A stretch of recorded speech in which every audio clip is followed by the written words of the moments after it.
Hello, and welcome to the Sacred Heart Shaman podcast, where we talk about spiritual healing, shamanic wisdom, and the challenges of walking the healer's path. Today is episode number 3, and we will be talking about self-love.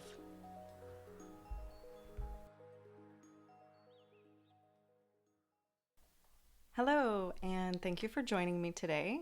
I decided the theme of this podcast because this week I am reminded of the frustration that comes to mind for me anytime someone tells me, you just need to love yourself. My ex-husband used to say it, and several of my friends have told me this over the last year as I began to distance myself from my marriage. It's an easy phrase to throw around, but I've found that what we need to hear is actually so much deeper than love yourself. Honestly, what does it even mean? And if I could do it, don't you think I would have done it already? What I think is extra interesting is that most of the people who have said this to me over this last year are the people who forced me to see the ways in which I was not loving myself through their own mistreatment or boundary pushing, or some other kind of illumination of where I was falling short on the self-love spectrum. So when I ask myself what self-love means, the definition that I put on it is when you put your best interest, including your health, your mental well-being, before anything else and anyone else. If we don't have self-love, we end up depleted and trampled, taken advantage of, and overall doing things that are not in our best interest. So in this episode, I'll talk about the benefits of self-love, the challenges of bringing self-love into your life, and also provide some personal stories and examples of how this might show up for you, because it's how it shows up for me. So I definitely had to look up the definition of self-love, and it's defined as regards for one's own well-being and happiness, considered as a desirable rather than a narcissistic characteristic. So being that that comes up in the definition, how is this different from selfishness or narcissism? How is self-love different from those things? It isn't. Self-love happens on a spectrum, and I think it's important to consider intent and integrity when judging what part of the spectrum you're playing in. For example, selfishness is a necessary part of life, and we shouldn't shame it in any way, shape, or form. But if we're selfish all the time, or taking it to the extreme, this is when we should consider where selfishness is coming from and get to the root of that. Same with narcissism. Narcissism is a form of protection and self-preservation, just like self-love is, except it's at the more extreme end of the spectrum. Interestingly, when we start to do the self-love thing, I think it brings out narcissism in others. And that's really fascinating. As in the people who are in our lives, when we start putting up boundaries and doing the other things that are in our best interest, they start to be triggered and defensive, and the narcissistic qualities begin to come out. I think it's important to know that with all things, we're always working on a scale or a spectrum. Nothing is inherently bad. There's only an imbalance. So I think when we have enough self-love in our life, we have high self-esteem as a result. We have confidence. We can trust ourselves. There's an overall improvement on the caliber of people and situations that we call into our life, and a general sense of happiness and like we're being cared for. I think the biggest challenge of acting with self-love is the awareness when we're not. We don't know what we are allowing until we do. It's not like we have a clear picture of, sometimes we do, have a clear picture of like, this is when I'm loving myself and this is when I'm not. I think a lot of times we don't see it until we're ready to see it. We don't see the ways in which we are not treating some aspect of ourselves with love and care and kindness until we get to a certain level with personal healing or childhood healing. We're like, oh man, I've definitely been shoving this part of myself in the closet. I've definitely been giving myself reasons to not trust things that I say I'm going to do. And the truth is, self-love isn't often something we can even begin doing until we're doing some level of deeper work around our childhood trauma, or in some cases, our adult trauma. So when I think about self-love on a superficial level, I think about like baths and massages and taking hikes and everything that I would put in like the self-care area of my budget. These are largely about your physical body, though, and it's to keep your physical body up and running. And that is honestly maybe only 30% of what self-care actually is. It doesn't address the much deeper aspect of your being, and a lot of times we can't bring in that physical level of self-care until we get to the deeper piece first. So when I think about self-care, very different practices come to mind. And this is not something that I've always known. This is something that's really come up just over the last year or two as I got really deep into some trauma work and identifying some big relational problems in my life that were built off trauma. So first and foremost, having boundaries. I don't think we often know when our boundaries are bad until it gets to a point where we can't not see it. So boundary issues would be when you have people in your life who are overstepping, they're emotional vampires, they're asking too much from you, you're constantly rescuing them, they're invading your personal, energetic, or emotional space in some way. And sometimes these are overt and sometimes they are not. And boundaries, there's so many levels of boundaries in spiritual work. Like you have the initial superficial level of boundary where you would like intentionally throw out protection around yourself. And like that's all good and well, except it's not a long-term solution and it causes more things to cross your boundary, to come at you. Over time and doing work on yourself, you have these natural boundaries that come up, this natural protection where stuff just doesn't come at you anymore. It doesn't stick to you. It doesn't cross over the boundary that you've set for yourself. But until you go through those motions of being aware of those boundaries that are needed and putting them in place, they're simply not there. So setting boundaries is a huge part of self-care. Playing, huge part. Letting your child self have its way with the world and bring in joy and lightness. If you're not playing, there's a good indicator that there's a kind of some dissonance there with your self-care and self-love. Taking care of your body, of course, it's what we just talked about.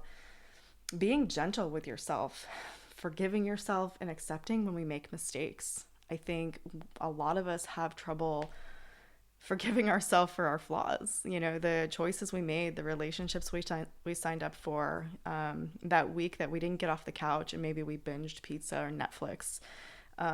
Really having grace with yourself through the human experience is essential to self-love.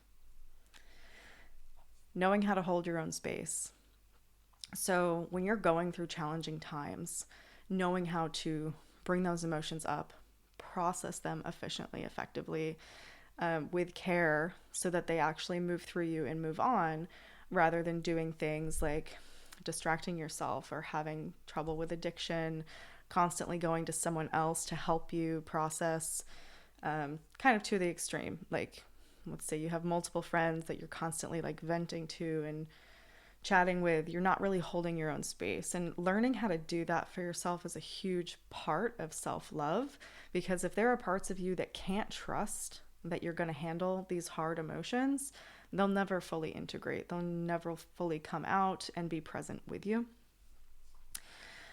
So one of the most important pieces of self-love that's come up for me, and I don't think people really like talking about this, is knowing when to cut people out of your life and actually doing it. So this could mean leaving a job. A lot of us stay at jobs way longer than we should, and we end up like run down and depleted, burnt out, physically suffering. We have addictions, we have discord in other parts of our life when we should just leave the damn job. And money is a thing for sure. We need it to survive here. And there's always a workaround. I think we talk ourselves out of leaving jobs because of the money, because of the benefits, instead of really understanding that there's always something better out there. If your soul is being squashed where you are, there's 100% something better out there. It's just a matter of you accepting that there is, believing that there is, and looking for it, going for it. If you have blocks with that, that's where we get help.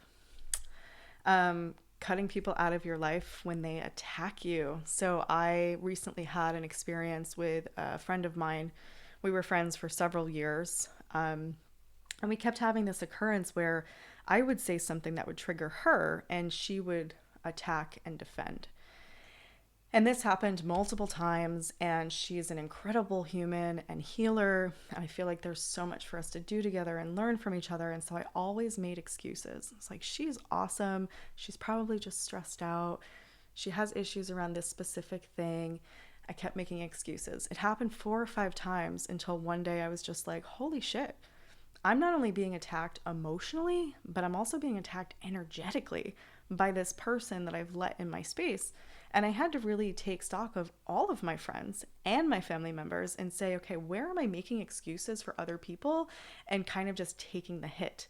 Because those hits really add up. And until you set that standard of, I'm not going to accept anything less than a person who respects me, works through their own shit, you know, improves over time when they have emotional outbursts that result in attacking me. Until you set that standard, you will continually attract other people who do that to you. So yeah, that's a hard one. It's a hard one. People who don't meet you where you want or need to be met. If people are not putting in 100% the way you're putting in 100%, if you have to nag them, if they're always late, if they're disrespectful in some way, if you've been friends with them since you were in kindergarten and like you're just best friends because you've been friends for so long, is that relationship really nurturing? Are they meeting you where you are today as a human? And like, side note, is there evolution happening? Because if there's not, that's a whole separate conversation. If that relationship can grow and evolve as you two grow and evolve, like individually and then together, that's awesome. But I think a lot of people stay friends with other people because they've been friends forever. Those people are taking up energetic space in your life and preventing more aligned people from entering. Just want to say that. And then there's the whole not reciprocating thing. So like, this happens, I think, most with relationships. It happened to me when I started dating, and I noticed that like I was putting in effort and it was not being met with the same amount of effort. And it was probably the hardest thing I've ever done in my life as an adult woman, to be like, whoa, I deserve better than this. I'm going to cut it off. This person was literally my dream person. And when I cut that off and I was like, okay, I'm not going to chase this anymore, even though all the rest of the boxes are checked, it was like my paradigm shifted because I told the universe, I'm not wasting my energy here. And then the energy started shifting towards a more divine partnership. So knowing when to cut people out of your life and actually doing it, I think, is one of the biggest steps in showing yourself that you love yourself, the self-love. It's one of the biggest steps because there are so many different aspects of you inside, and they all are impacted and harmed and benefiting from all the relationships. And so when we make excuses for people and situations, there's some part of us that we're sacrificing in that process, a part of us that is unfulfilled or hurt by that relationship, and we are taking up space that could be taken up by something more aligned for us. This goes doubly well for relationships.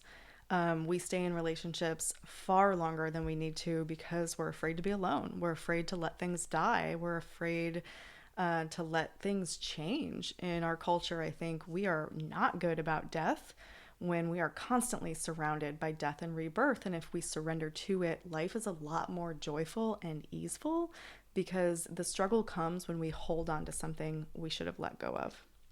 So when we have trouble doing any of these things, that's when we need to seek help, whether it's a healing facilitator, a coach, someone who can uncover where the block is and provide us with practical tips and examples of self-care activities specific to us and to our needs. That's a lot of what I do in my one-on-one work, is like look at where there's discord in somebody's life and target it and be like, okay, your marriage is like really not okay. Let's talk about that. Let's talk about where repair work can be done. Let's talk about, if you want to repair it, what do we need to do for yourself to build you up so that you can get to this point where you can see it objectively or work on it objectively, not be triggered every day. So don't be afraid to get help when you're stuck in this arena. So the last piece of the self-care is something I'm personally working on in a big way right now, and that's self-trust. And For me, I stayed in a relationship for way too long. It was extremely abusive, but I couldn't see it because I think that's the way, the gaslighting narcissist thing works. And as a healer, an empath, whatever you want to call it, I always see the very best in people. I see the greatest potential. I see love. And I miss a lot of the like 3D stuff. Plus, there's this energy of narcissism where the person is protecting themselves so intensely that it creates this like tornado of energy. And you almost feel confused by it. So, even if they're not being abusive on purpose, energetically, they're in such protection mode that it distorts the situation in the house or distorts communication. It distorts my ability to function in that relationship. It's super duper interesting. But as I exited that relationship, I saw that I sacrificed so many parts of myself in order to survive, in order to make sure that my kids were taken care of, in order to have a roof over my head. I literally like cut off 3 or 4 aspects of myself. And the day that I got divorced, I bawled on my ride home. And it was for forgiveness for myself. It was joy and like, oh my God, I can't believe I did that. I'm so glad that we're done with this. I love myself so much. I felt like I had like 3 spontaneous soul retrievals that week. It was absolutely wild. So after that shift happened, I've been working a lot with self-trust. And what does that mean to me? And why do parts of myself not trust the Nadia who's here today? And it's because I made some bad choices. And like, that's fine. We do that as humans. And when you can demonstrate change and work on repair and rebuild trust, the parts in myself that are feeling like they can't trust me can begin to integrate back in and say, like, I think she's actually going to show up. She's being consistent. She's taking care of us. And a lot of the bad habits and some of the issues that I have in life will start to die down because those parts will start to trust me more and integrate back into like my adult human self. And so it involves a lot of working on like being consistent, doing the stuff that I say I'm going to do for myself. If I put something on the calendar tomorrow, like I'm working on bedroom remodel right now. I spent 3 hours doing it today because I promised myself that I would do it. And I have this 17-year-old inside me who loves interior design. She is fucking stoked to have this new bedroom. And if I don't make space for that creative activity, that 17-year-old gets really upset and she doesn't want to see clients and she doesn't want to work and she wants to tell me to go screw myself because she's not having the outlet that she needs that I shut down years ago when I became a single mom. So that's one example. So every time I say I'm going to do something, I need to do it. I need to be consistent. I need to look at my stuff when it comes up. And that means working with a coach, a therapist, and a shaman. I have all the things depending on what I'm going through. And making the effort to connect and feel seen and heard within myself. So I absolutely love Internal Family Systems. No Bad Parts is one of my favorite books, and I recommend it to a lot of my clients. It's so important to understand that we have so many parts within ourselves. We all have so many parts. And when we think about that, like historically, I think people consider dissociative identity disorder or multiple personality. And that is the extreme end. That's having your parts and then having them walled off. So you have to literally open and close a door in order to get to each one.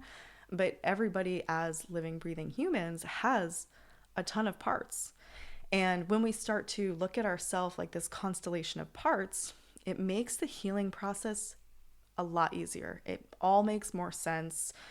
We can be more compassionate and understanding with ourselves. We can understand more about what's going on inside of us. It's really fantastic. So I'll talk about working with parts and aspects quite a lot in this podcast, I would imagine. So in this process of building self-trust, what I did to determine like where I didn't have trust for myself is I wrote down the 2 people in my life that I feel that I have the most trust in. And what I did was write down all of the reasons why I trust them. And it was stuff like they always show up when they say they will. They're really consistent. They feel really grounded. I feel like they see me and they hear me. And I compiled that list and I took it and said, okay, which of these things am I not giving to myself? And for sure, calendaring is one of them. I will calendar a whole bunch of productive stuff for me to do. I'll wake up in the morning and be like, I don't feel like doing any of this. And so I don't get it done. And then future me has to deal with it when I have 10 extra things the following day because I didn't feel like it. And that really lets down little Nadia, right? So if you imagine, if you tell your kid, like, oh, we're going to go do these 5 things tomorrow, and you don't actually tell them, you don't actually take them to do it, you're letting them down and they're going to lose trust in you. So we want to think of that internally the same way we would think of it externally. So that exercise was super helpful for me. I think it's really great to build self-trust, and self-trust is a huge part of self-love. So anything that you feel you're falling short with on commitments to yourself, you just want to ask, like, how can I do more of this? Take baby steps and start to improve and start to build the trust within yourself. So when it comes to self-love, the big question is what stands in our way of acting from a place of self-love and what can I do about it? So trauma and conditioning, obviously, we all have programs running in the background that dictate how we perceive the world, ourselves, and our emotions and thoughts. And, what do we do about this? We identify the negative thoughts. A lot of self-coaching is great, therapy, hiring a coach. There's so much you can do on your own when you're willing to explore your mind and be curious about it. So understanding your mind and the impacts that your thoughts have are keys to unlocking deeper self-love. For me personally, I do a lot of mind mapping, my thoughts and emotions, and I love Brooke Castillo. Her podcast is amazing. It's called coaching self-coaching scholars, or she has a coaching podcast and she has some books too. She's absolutely wonderful. And I use her self-coaching model. I'll probably talk about it again. It really helps me break down my thoughts and my emotions and reframing them. I'm working on a module on my website right now that compiles all these tools that I have used to get a better understanding of my mind and help regulate my emotions so that it can stop interfering with me doing the things that I want to do, which is like the spiritual work and just moving forward in life. I also think another big component here is mindfulness and meditation. So it's super important to be exploring mindfulness techniques and meditation practices to reduce stress, to cultivate self-compassion, to learn how to be present. Insight Timer is my favorite app for that, and there's so much free goodness on there. I loved the surrender experiment. What I will say is when it comes to meditation, start small. When I started meditating, it was like 15 years ago. I started with 60 seconds every morning. I was sitting in my car, going to my job as a paralegal. I was super miserable. And I was like, okay, what is the bare minimum that I can give? And I think I was reading one of the books by Minjor Rinpoche, fantastic author. And I said, okay, 60 seconds. I can do 60 seconds. And I did every morning. It took me a few years, but that inner voice that everybody talks about, like the inner critic and the thoughts that are always running, mine literally disappeared a couple years later. I don't have that inner voice unless I go looking for it or unless I poke the bear, which is great because then I can identify like, oh, that's interesting. This brought up a whole thing in my head, and it's not just running all the time. Also, these practices will reveal a lot of the specific beliefs that need to be identified just by sitting still, by listening, by observing. And then if I uncover like certain beliefs, then I start digging for trauma, looking for inner child stuff, and that's where internal family systems is wonderful. Once again, do not hesitate to seek support when you need it from friends, family, or professionals. This stuff is not complicated, but that does not mean it's not easy. And there are always times when we need someone to hold space for us to get where we want to go in these practices. So just to recap on self-love, I believe that self-love is honoring yourself and doing what you need to do for your health and happiness. It involves lovely things like massage and exercise, but also some more challenging things like setting boundaries and letting friendships die when they no longer align with you. So when we're talking about next steps to cultivate a deeper sense of self-love, if you don't already, start meditating. Start doing it for a minute a day at a specific time. I personally like lunch breaks.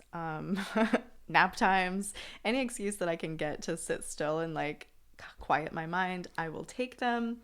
And like I said, for me, going 60 seconds every morning before work turned into 60 minutes every day on my lunch break, and it literally changed my life. You can also go look up Brooke Castillo's self-coaching model and run through it a few times. There's a lot of resources on the internet about it. I do not have it on the website yet, but I will. And start getting familiar with the relationship between your thoughts and emotions, because thoughts are what create your reality, and they're also what create your emotions. And so that's a good thing to get a handle on. You can pick up Richard Schwartz's book, No Bad Parts, where you can start dialoguing with the parts of you that need or want different things and are often having their boundaries violated. The truth is, though, what we need to do is just start looking and start asking questions. We don't have to know the next thing. We don't have to have all the answers when we start walking towards a destination. In this case, the destination is self-love. We just have to start asking the questions. Like, what part of me is not feeling loved right now? And then go sit down in silence for like 10 minutes and see what comes up, right? Go do an exercise in the No Bad Parts book. Once we start asking the questions, the answers reveal themselves. We don't have to know what the next 20 steps are. We just have to take the first one. And if you're having trouble, get help, get guidance. So, like I said, this last year, I started taking my own self-care to an entirely different level. It resulted in me letting go of my marriage, several friendships, and nurturing my body into being healthier than I've ever been before. I made a commitment to myself to go to the gym 3 times a week, and I go regardless of how I feel about it. It's taken me 20 years to get to the point of being able to care for myself this way. And through this process, I have given some part of me confidence that I will be taken care of no matter how crappy I feel when I wake up. There was one day that I went to the gym about a month ago, and I felt so bad. And I watched this large aspect of myself come into play. And she was like, I hear that you're feeling really crappy today, and that sucks. And we're going to go to the gym because that's what we need to do for ourselves. And we already promised everybody we were going to do it. And I felt such a sense of safety and self-care and self-love that honestly I never knew was possible inside me. I never knew it was possible to feel that safe within myself. So even just something so simple as making a commitment to go to the gym. I'm on day, I think, 112 of my 3 days a week gym process, and it's changed my life. So find the thing that might be for you, that you're feeling called to do for self-care, self-love. And man, it could be brushing your teeth twice a day. It doesn't matter where you're at. Just start somewhere and let the path unravel. Thank you for joining me today, and good luck on your journey of self-love. If you enjoyed this podcast and want to know more about me and my work, please hit the subscribe button and visit my website at www.sacredheartshaman.com. Thank you and have a wonderful day.